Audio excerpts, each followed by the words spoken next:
adik-adik, jumpa lagi dengan Kak Novia di Sate Online Pelekat PA GPIB Horeb. Adik-adik, pagi hari ini kita akan membaca dan merenungkan firman Tuhan yang terambil dari Keluaran 14 ayatnya yang ke-26 hingga 28. Sebelum kita membaca dan merenungkan firman Tuhan, mari kita satu di dalam doa. Bapa yang baik, terima kasih, kami bersyukur Engkau baik untuk kehidupan kami. Terima kasih ya Bapa, Engkau telah memperlengkapi kami dengan hari yang baru, hari yang indah. Kiranya ya Bapa, pagi hari ini Tuhan juga memperlengkapi kami dengan kebenaran dari firman-Mu, agar kiranya firman-Mu ini boleh menjadi kekuatan bagi setiap langkah kaki kami sepanjang hari ini. Kami serahkan segala kehidupan kami hanya dalam tangan kasih-Mu saja ya Bapa. Ampunkan setiap dosa dan salah kami, agar kami layak menerima setiap kebenaran dari firman-Mu. Dalam nama Tuhan Yesus kami telah berdoa dan berucap syukur. Amin. Adik-adik, Keluaran 14 ayat 26 hingga 28, demikian firman Tuhan. Berfirmanlah Tuhan kepada Musa, ulurkanlah tanganmu ke atas laut, supaya air berbalik meliputi orang Mesir, meliputi kereta mereka dan orang mereka yang berkuda. Musa mengulurkan tangannya ke atas laut, maka menjelang pagi berbaliklah air laut ke tempatnya, sedang orang Mesir lari menuju air itu. Demikianlah Tuhan mencampakkan orang Mesir ke tengah-tengah laut. Berbaliklah segala air itu, lalu menutupi kereta dan orang berkuda dari seluruh pasukan Firaun yang telah menyusul orang Israel itu ke laut. Seorang pun tidak ada yang tinggal dari mereka. Nah, adik-adik, firman Tuhan pada pagi hari ini masih sambungannya cerita di IMPA hari kemarin. Kalau adik-adik kemarin hadir IMPA, pasti adik-adik tahu bagaimana cerita tentang bangsa Israel yang diperbudak oleh bangsa Mesir, lalu mereka mencoba melarikan diri. Nah, sambungannya pada pagi hari ini cerita bagaimana mereka masih dalam masa pelarian, lalu kemudian Tuhan memimpin bangsa Israel untuk lepas dari bangsa Mesir hingga melewati sebuah laut, adik-adik. Nama lautnya Laut Teberau.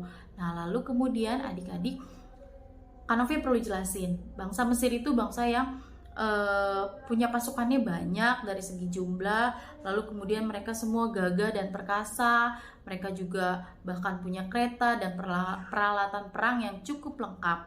Sementara bangsa Israel, mereka hanya mengandalkan pimpinan daripada Tuhan. Nah, pada saat itu bangsa Israel dipimpin oleh seorang siapa namanya? Ada yang ingat nggak? Kemarin kakak-kakak menceritakan bangsa Israel dipimpin oleh siapa pada saat itu? Pada saat itu bangsa Israel dipimpin oleh Musa, adik-adik. Nah, Musa ini orang yang diperkenankan Tuhan untuk memimpin bangsa Israel. Dia sangat-sangat dekat dengan Tuhan. Nah, lalu adik-adik, tadi kita sudah baca bersama dari 26 sampai dengan 28 bagaimana Tuhan bisa menjatuhkan bangsa Mesir, menghancurkan bangsa itu di tengah-tengah lautan. Bahkan ketika bangsa Israel tidak memiliki apa-apa, hanya mengandalkan kuasa daripada Tuhan. Nah, begitu juga dengan kehidupan kita, adik-adik. Mungkin kita pernah mengalami bahwa kita tidak disukai oleh orang lain, atau kita mengalami suatu kekerasan atau sesuatu yang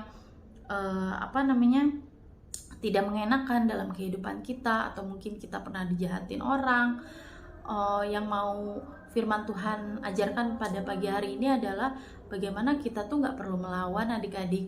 Karena bangsa Israel ketika dikejar oleh bangsa Mesir, mereka sama sekali tidak melakukan perlawanan. Tapi Tuhan yang akhirnya menolong mereka untuk lepas dari bangsa Mesir. Demikian juga dengan kehidupan kita, adik-adik. Ketika ada orang yang tidak suka atau mungkin bahkan jahat sama kita tidak perlu melawan, adik-adik.